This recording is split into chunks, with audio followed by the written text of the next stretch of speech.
मो ना पंकजिनी पंडा बलांगीर जिलार भारतीय जनता पार्टी महिला मोर्चा सभापति। आज बलांगीर निर्वाचन मंडली प्रथम आमंत्रण पार्टी दाखल होचे आपण दलीय कर्मी हिसाब रे काना वो आमर तो बहुत उत्साहित अछन कर्मी माने समस्ते आउ देखुछन तो केते जमा हिसन हजार हजार संख्या रे आज रैली बाहरबा आमर आउ मोदी जते काम करूछन तांकर लागि आउ साधारण जनता भी जन माने कि कोनोसी पार्टी रे पूरा भाबे इन्वॉल्व नै था से माने भी आसिकरी तार माने जोग दउछ आ चाहूछन जे मोदी केनता करे आउ थोरे आस तार छोड़ा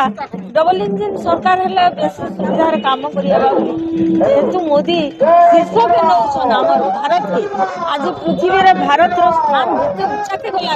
केबे भी नै जैते तो सेठी लागि बोली करे लोकन सुविधा लागि देश उन्नति लगी देशर तार माने नेम फेम रो लगी लोके उत्साहित अछन कर्मी उत्साहित अछन आउ चेष्टा करूछन केनता करी हमर डबल इंजन सरकार 2024 निर्वाचन दलीय स्तर रे तो केते फलप्रद हो दलीय स्तर रे बहुत तार माने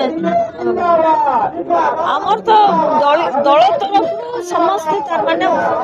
प्रभावित अछन उत्साहित अछन काम करबा लागि समस्त बाहरुछ मोदी के आउ थे आसबे प्रधानमंत्री आसन में बसाबे से लगी तो बहुत चेष्टा अच्छे पब्लिक रो भी चेष्टा अच्छे आम फिल कर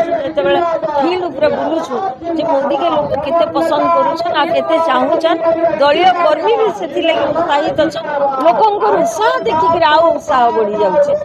आउ प्रकृति रे बहुत चमत्कार जिनिस देखवा के मिलुछ चमत्कार।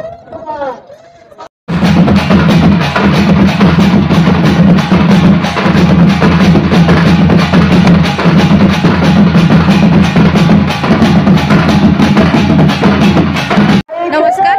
मोर सबु बलांगीर वासी मान को मोर बहुत अभिनंदन। आज एंता बढ़िया दिन रे श्रीमती संगीता सिंह देव